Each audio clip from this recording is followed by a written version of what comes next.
Hello, everyone, and welcome to today's live poster presentation, Efficient and Convenient Enrichment of Multispanning Membrane Proteins for Proteomic Studies. It is presented by Joanna Geddes, R&D Scientist 2 for Protein and Cell Analysis at Thermo Fisher Scientific. I'm Judy O'Rourke, and I'll be your moderator for this educational webcast presented by LabRoots and sponsored by Thermo Fisher Scientific. Before we begin, I'd like to remind everyone this event is interactive, and we encourage you to participate by submitting as many questions as you want at any time you want during the presentation. Just click on the green Q&A button located in the lower left of the presentation window and type your question into the box that appears on the screen. We'll answer as many questions as we have time for at the end of the presentation. And also please notice you'll be viewing the poster in the slide window. To enlarge the window, just click on the screen icon located on the lower right.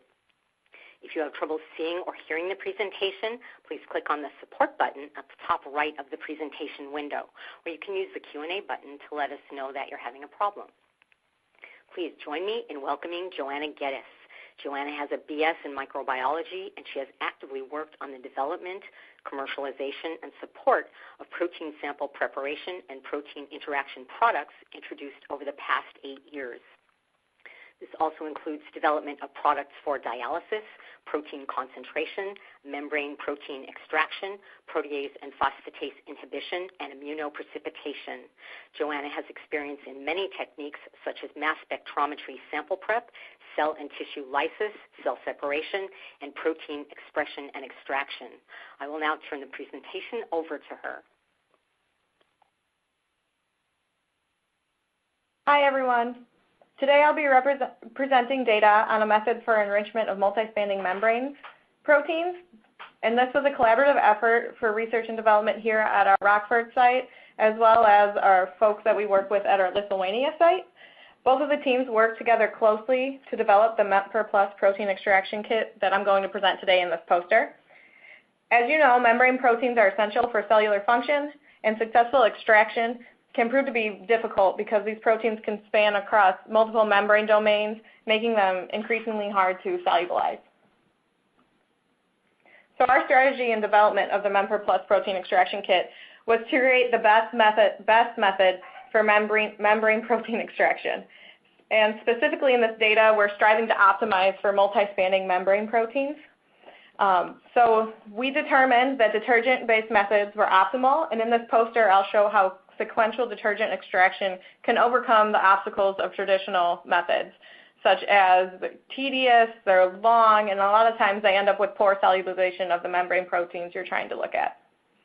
And we'll validate our method here by Western blot and mass spec, and we're going to look at extraction of these multispanning membrane proteins spanning from one transmembrane all the way up to 12 transmembranes across several different cell lines and tissues.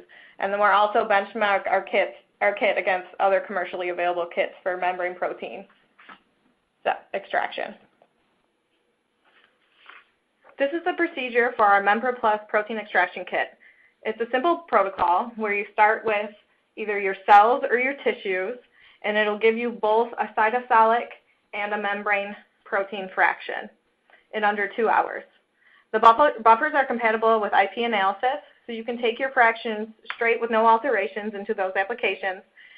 And in the data that we'll be discussing ahead, we're going to assess the efficiency of this method through both extraction and contamination. So as a team, we determined that extraction via detergent was the most efficient method for membrane proteins. And here we're trying to optimize the best detergent mix when specifically looking at multispanning membrane proteins.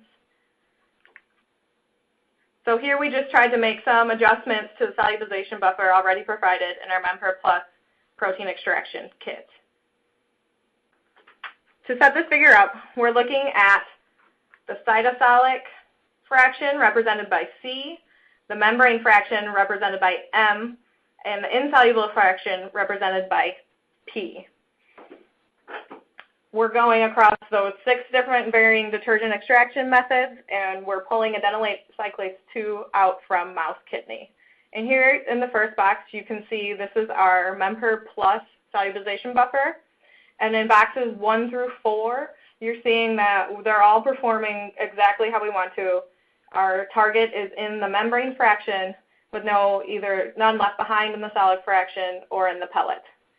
If you look over to box 5, you'll see an example of where you're not getting full solubilization of your target and you're having some left over in the pellet.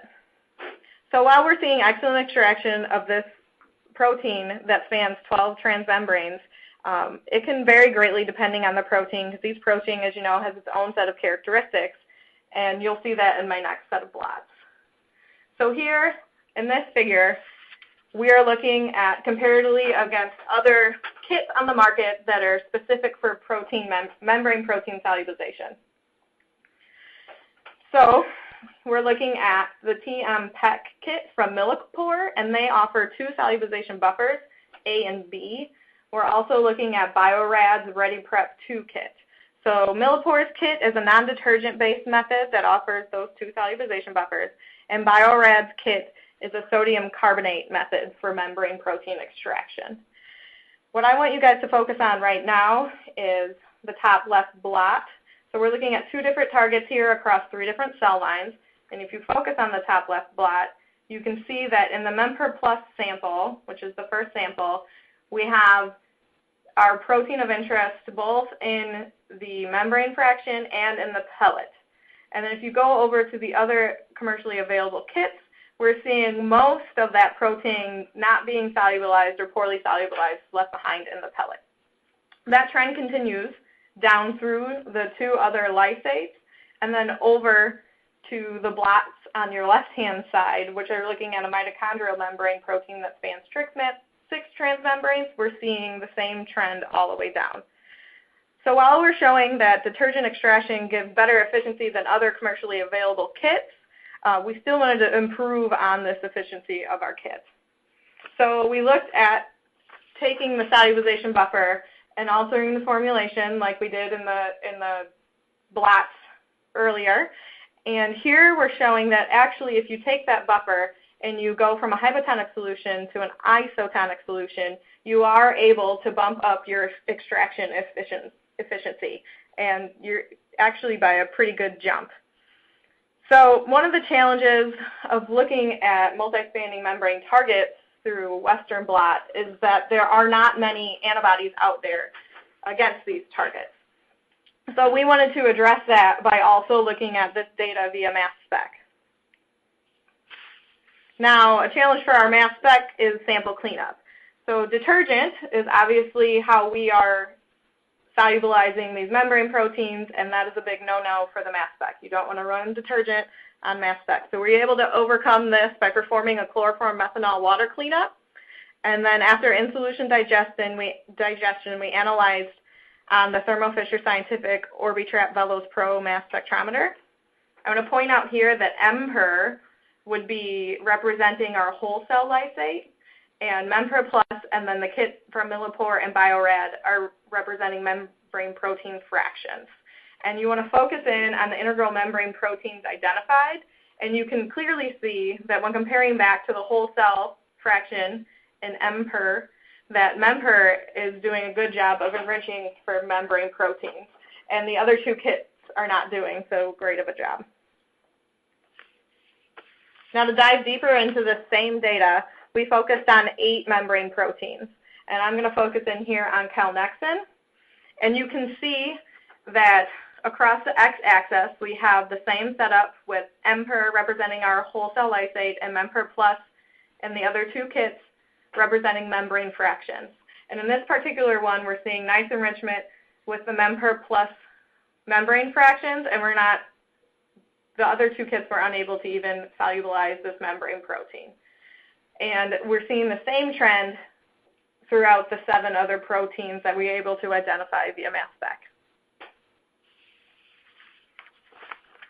So not only is sequential detergent extraction method of MEMPR Plus more efficient, it's also gentle, which helps to do a better job of maintaining protein complexes, such as this one. So this is the sodium-potassium ATP transport complex, and here you can see that it's comprised of a beta, alpha, and gamma subunit.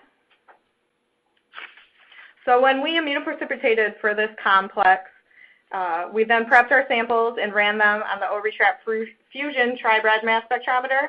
and we were able to detect peptide sequences for both the beta and alpha subunit, indicating that we did, in fact, have an intact complex.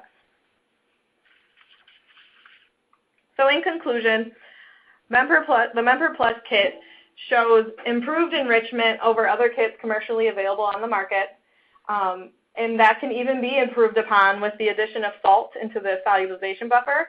And we actually note that in our IV and give the customer a clear step-by-step as to how to do that. Also, we showed that our samples can be easily cleaned up for sample prep and mass spec analysis. And finally, that this method is gentle. It maintains the valuable protein complexes that you want to see, giving you a more thorough analysis of the membrane proteome. Thanks for tuning in today, and I'd be glad to take any questions. Thank you, Joanna, for that informative presentation. We will now start the live Q&A portion of the webinar. So if you have a question you'd like to ask, please do so now. Just click on the green Q&A button at the lower left of the presentation window. Type your question into the box that appears on your screen and click on the send button. We'll answer as many of your questions as we have time for, so let's get started. Our first question is, how are the samples cleaned up before the trypsin digestion? So we did a chloroform methanol water cleanup. So what that is you add in the methanol and then the chloroform and water, and it precipitates out your protein sample, and then you spin down the protein, take off the buffer, and then bring it up in your buffer of choice for mass spec analysis. It's actually very simple. Okay, what search terms or software was used to identify the membrane proteins after the MS analysis? For this particular data, we used geneontology.org and did a GoTerm search. How did you identify your antibodies for your Westerns and IP samples? So this is where it gets a little more complicated. We went on Uniprot and did a search for integral membrane proteins ID'd in HeLa lysate. And from there you get like 5,000 different proteins to look at. So then we wanted to focus in on the highest hitters that people are looking at. And from there, we looked at the number of transmembrane domains and picked out ones with higher transmembrane domains, since that's what we were specifically trying to pull out. And from there, you have to look at what's actually commercially available antibody-wise against those targets. So we actually went from about 5,000 potential targets down to 8. We are almost out of time, so this will have to be our last question. Do you have any extraction buffers specifically for GPCRs? Currently, we do not. The MemberPlus protein extraction kit does do a decent job of extracting GPCRs. Some it's not so good at, so it just depends on the GPCR you're looking at. But we are in development and looking at maybe even making something specifically for GPCRs, improving the extraction efficiency of those proteins, and also keeping them in a buffer that would allow them to be stable for functional analysis.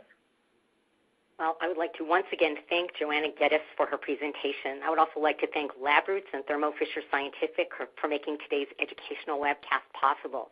Before we go, I want to let everyone know that today's webcast will be available for on-demand viewing through May of 2018. You'll receive an email from LabRoots letting you know when this webcast will be available for replay.